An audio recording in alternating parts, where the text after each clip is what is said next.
السلام عليكم اخواني اخواتي الحبيبات ديالي. مبروك عواشركم ورمضان كريم ان شاء الله. الله يدخلوا علينا وعليكم بالصحه والسلامه وكل ما كتمناو من خير. وان شاء الله اللي مريض الله يشافيه ويعافيه، واللي عنده شي حاجه الله يسهل عليه فيها. ونتمنى التوفيق ان شاء الله للجميع. اليوم ان شاء الله غندير معكم فيديو جديد بسيطلات صغار ديال الدجاج حلوين في متناول الجميع. داكشي اللي عندك في البيت، يعني ماشي شي حاجه كثيره، ما فيهمش شي مقادير كثيره. ونتمنى ان شاء الله يعجبوكم ونكون عند حسن الظن ديالكم ان شاء الله. وما تنسونيش ان شاء الله الرحمن الرحيمين باللايك وتفعيل الجرس ومساعده للجميع. ونتمنى لكم التوفيق حتى نتوما. يلا معايا حتى نشوفوا المقادير ونشوفوا طريقه الاستعمال. السلام عليكم خواتي الحبابات ديالي. المهم انايا بالنسبه انا بديت في، يعني صيبت دجاجه، خديت يعني في المقادير دجاجه فيها 2 كيلو. الا ما بغيتوش ديروا الدجاجه كاع، ها هي انا ديجا طيبتها يعني راكم كتعرفوا الطياب ديال التحمار. يلا دابا غادي نفرستها ان شاء الله الرحمن الرحيم، خليتها تتبرد وغنفرستها باش نحيد لها غير الحيمات ديالها. بالنسبه للبصله، ها انا طيبتها في البصله وحيدت الدجاج ملي طاب وخليت البصله ديالتي حتى تشحرات. ان شاء الله راكم عارفين البصله كنشحروها هي والدجاج بالسكينجبير والابزار، الخرقوم بلدي، ضمه ديال الخرقوم. الا ما عندكمش زعفران شعره كديروا غير زعفران شعره ديال دامتي حتى هو تيجي زوين وبنين. كان شويه ديال السمن، شويه ديال المليحه، وشويه وكاس مخلط فيه نص ديال الكاس فيه الزيت البلديه وزيت الروميه. حطيت كيلو ونص تقريبا ديال البصله. هانتوما كتشوفوا شحال عطاوني تقريبا. تبارك الله فيها، لان هي ملي كتشحر ملي درت مع الدجاج البصله القامه ديالتي وسديت عليها، ما درت لا ملح لا حتى شي حاجه.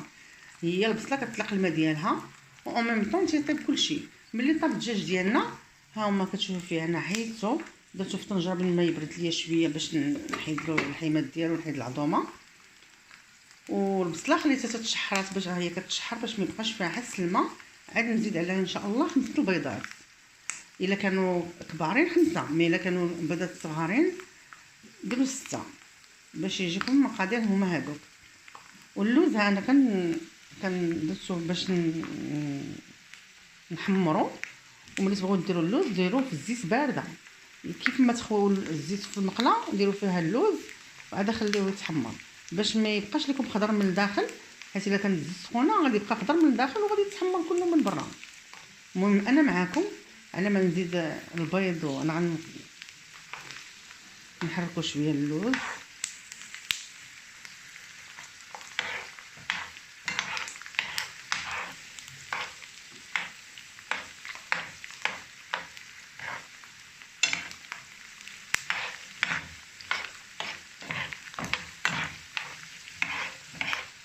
كومسا باش ما غادي يتحمر على خاطرو وغيجي زوين. ملي كيتحمر كنخليوه حتى كيبرد، عاد باش كنطحنوه ب3 المعالق تقريبا ديال السكر سنيده وواحد ساشي ديال فاني ديال الزهر، او الا عندكم الزهر كديروه، او عندكم داك الروح ديال الزهر كديروا واحد القطاط معلقه صغيره ديال القرفه باش كنخلطوه ويتطحن باش ما كنطحنوش بزاف، لان كنخليوه غير بحال مهرمش شويه، ماشي باقي فيه صحيح، ماشي مهرمش كاع مطحون بزاف، باش يبقى باين في البسطيله ملي كتبداو تاكلوا فيها. دابا انا غنمشي معكم باش نهرس البيض ديالي وانا معكم. بالنسبه للبيض انا كنديرو بيضه ببيضه باش الا كانت شي حاجه خاسره ولا شي حاجه ما نديروهاش، وكنبقاو نحركو باش ما يزيدش، باش ما يتحربلش لينا ويولي بحال الاومليت. خاصني ندير 2 بجوج ونحرك ونعاود نزيد 2 اخرين وكمصا باش يبقى الحشوه والبصله مع البيض يجي مزيان، ما يجيش محربل. خصنا نحركو مزيان مزيان مزيان. بالنسبه للوز، المقدار ديال اللوز كنديرو تقريبا فيك 200 غرام. 200 غرام ديال اللوز راه فيها تقريبا تبارك الله قاداكم في الدجاجه ديال 2 كيلو وكيلو ونص ديال البصله، غتجي هي هذيك.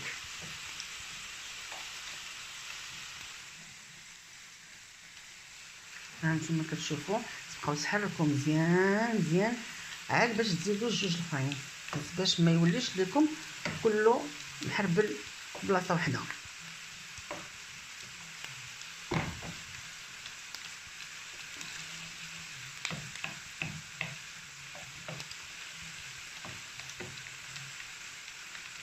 كاين اللي كيدير كلشي في مره، انا ما تنديرش البيض كله في مره، لان الا درتيه كله في مره شحال من مره تيولي بحال لومليطه في السمن هذاك تيجي البيض باين بزاف في البسطيله محاوز على البصله. هذا خاص الانسان يدير جوج بجوج، يكون مهني فراسو ومن طريق يغلب عليهم، حيت الانسان غيكون كيشتغل هكا ويشتغل هكا، ما يمكنش غادي يرد ليها البال مزيان وغادي يحضي. راك عارفين نتوما دابا العيالات تبارك الله في رمضان راه كلشي مشغول وايد وحده، صافي الا ما كانش اللي غيعاونك خاصك ديري هكا وهكا.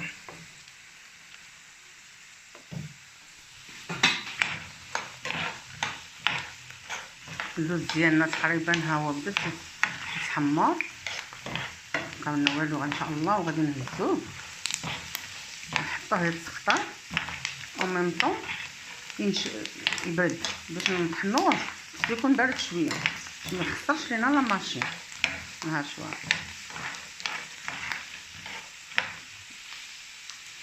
وانا معاكم.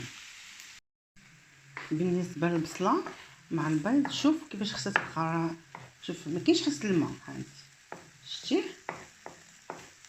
الماء ما كاينش، خاصكم تبقاو تشحروا فيها صافي حتى كتبدا حس الماء ما فيهاش، لان الا خليتو هاد البصله والبيض فيهم الماء عرفتي بان الورقه راه غادي كلها تقطع لك. اون فوا تخليها في الكونجيلاتور ولا نهار كتبغي تجي ديريها في الفران اولا تقليها راه غادي تفرقع عليك وكلشي غادي يخرج، الحشوه كلها غتفرج وغتخسر لك البسطيله. لهذا راه خاص شوفي راه ما حس الماء ما بقاش في الطنجره. هانتوما كتشوفوا كيفاش ولات، شتي شتي خاصها بحال هكذا حتى تحربل البصله مع البيض مزيان وتنشف مزيان، غطفيو عليها وتخليوها تبرد، وديك الساعه ملي غادي نصوبو الدجاج نحيدو له العظومه ديالو داكشي وغنفردوه غنزيدوها على البصله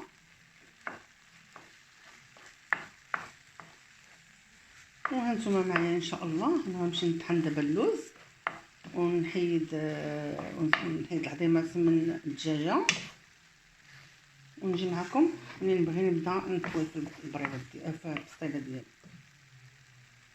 بقاو معايا ان شاء الله. بالنسبه للدجاج هانتوما كيف ما كتشوفوا انا حيدت له العظيمات ديالو تبارك الله، راه الدجاجه فيها. وحنا دابا ان شاء الله غنزيدوها على البصله ديالتنا اللي حنا ديجا شحرناها وناشفه مزيان. بالنسبه للوز ها هو هرمشناه، درنا فيه فاني ديال الزهر وشويه ديال القرفه وشويه ديال السكر باش طحناه.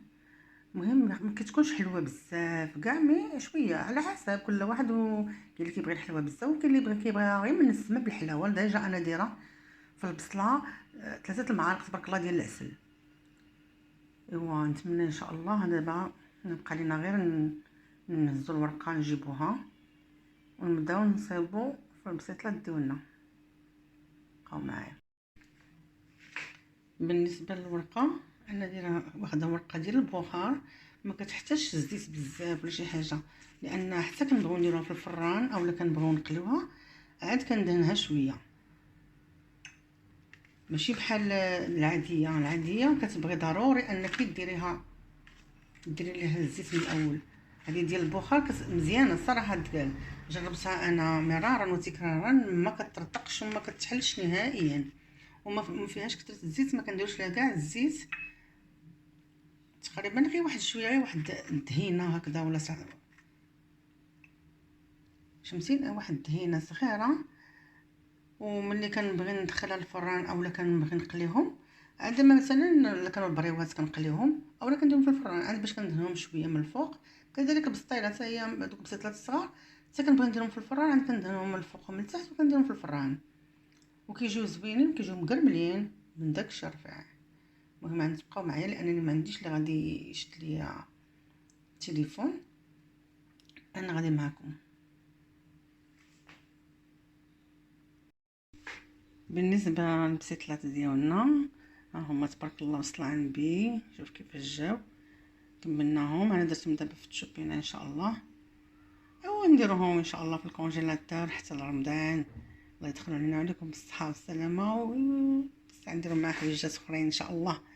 ونتمنى نكونوا عند حسن الظن ديالكم وما تنسوناش بتفعيل الجرس وتابوناو معنا ان شاء الله. وجيم الله يسهل على الجميع وعواشر مباركه. في امان الله.